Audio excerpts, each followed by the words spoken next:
അരുൺ, ഇന്നാണ് പോലീസുകാർ ഒരു നിഗമനത്തിലേക്ക് എത്തിയത്, മറ്റു സഹായങ്ങൾ ലഭിച്ചിട്ടില്ല എന്ന്. അത് ഏകദേശം ഈ ദൃശ്യങ്ങളും സാധൂകരിക്കുന്നു. ജയിലിൽ നിന്ന് പുറത്തേക്ക് ഇറങ്ങുമ്പോൾ ഗോവിന്ദചാമി ഒറ്റക്കാണ്. അതേപോലെ തന്നെ സെല്ലിലുള്ളവർ അതപ്പോൾ അറിഞ്ഞു കാണുന്ന കാര്യത്തിൽ സംശയമില്ല. പിന്നീട് അങ്ങോട്ട് പുറത്തേക്ക് ഇറങ്ങുന്ന വഴി മുതൽ പുറത്തേക്ക് ഇറങ്ങിയതിനു ശേഷം രക്ഷപ്പെടുന്നത് വരെ അവിടെ എവിടെയും ആരുടെയും സഹായം ലഭിച്ചിട്ടില്ല എന്ന അനുമാനത്തിൽ തന്നെയാണ് പോലീസ് ഉള്ളത്.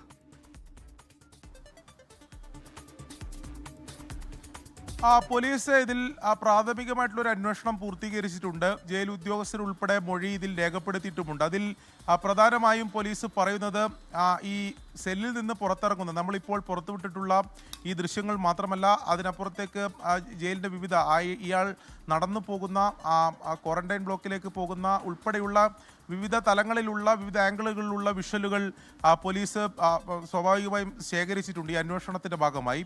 അപ്പോൾ അങ്ങനെ ശേഖരിച്ച ദൃശ്യങ്ങളിൽ എവിടെയും ഇയാൾക്ക് ഏതെങ്കിലും തരത്തിൽ സഹായം ലഭിച്ചതായിട്ടുള്ള സൂചനകളില്ല എന്നതാണ് പോലീസിൻ്റെ പ്രാഥമിക അന്വേഷണത്തിന് ശേഷം അവർ പറയുന്നത്.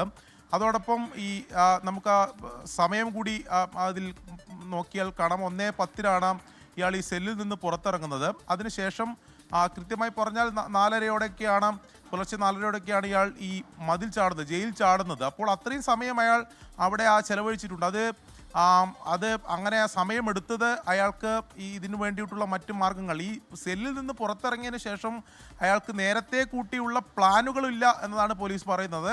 അയാൾക്ക് കാര്യങ്ങൾ അറിയാം, ഇതിൻ്റെ കൃത്യമായ ഘടന അറിയാം, പക്ഷേ അത്രയും സമയമെടുത്തത് മറ്റാരെങ്കിലും അയാളെ കൃത്യമായി സഹായിച്ചിട്ടില്ല എന്നതാണ് പോലീസ് അതിലൂടെ പറഞ്ഞു വെക്കുന്നത്. അതിനുശേഷം ഇയാൾ ഈ മതിൽ ചാടിയതിന് ശേഷം പിന്നീട് ഇയാൾ തമിഴ്നാട്ടിലേക്ക് പോകാനാണ് തീരുമാനിച്ചതെന്നാണ് റിമാൻഡ് റിപ്പോർട്ട് ഉൾപ്പെടെ പറയുന്നത്.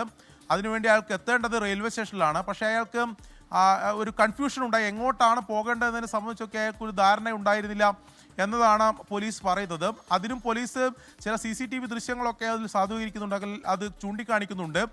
അതിൽ നഗരത്തിൽ തന്നെ പ്രത്യേകിച്ച് പള്ളിക്കുന്ന് ഈ തളാപ്പ് ഭാഗങ്ങളിലുള്ള വിവിധ തലങ്ങളിലുള്ള CCTV ദൃശ്യങ്ങൾ അയാൾക്ക് പോലീസിന് കിട്ടിയിട്ടുണ്ട്. നേരത്തെ നമ്മൾ പുറത്തുവിടുകയും ചെയ്തതാണ്. അതിലൊക്കെ അയാൾ ഈ റെയിൽവേ സ്റ്റേഷൻ പരിസരത്തേക്ക് ആദ്യം പോകാനുള്ളൊരു ശ്രമം നടത്തി, പക്ഷേ കൃത്യമായി അത് പോകാൻ ഗോവിന്ദചാമിക്ക് കഴിഞ്ഞില്ല. പിന്നീട് വെളിച്ചം വന്നതിന് ശേഷം, നേരം പുലർന്നതിന് ശേഷം പിന്നീട് അയാൾക്ക് പോകാൻ സാധിക്കില്ല.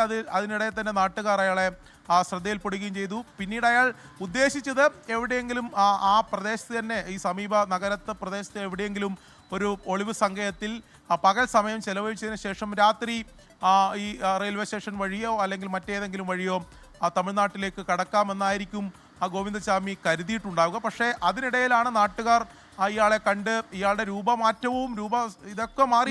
അവിശ്വസനീയമായ ജയിൽ ചാടുന്ന ദൃശ്യങ്ങളാണ് പുറത്തു വന്നത്. ഒപ്പം ജയിൽ വകുപ്പിന്റെ വീഴ്ച കൂടുതൽ അക്കമിട്ട് ബലപ്പെടുത്തുന്ന ദൃശ്യങ്ങൾ കൂടി. അരുൺ പൂപ്പറമ്പയാണ് വിശദാംശങ്ങൾ നൽകിയത്.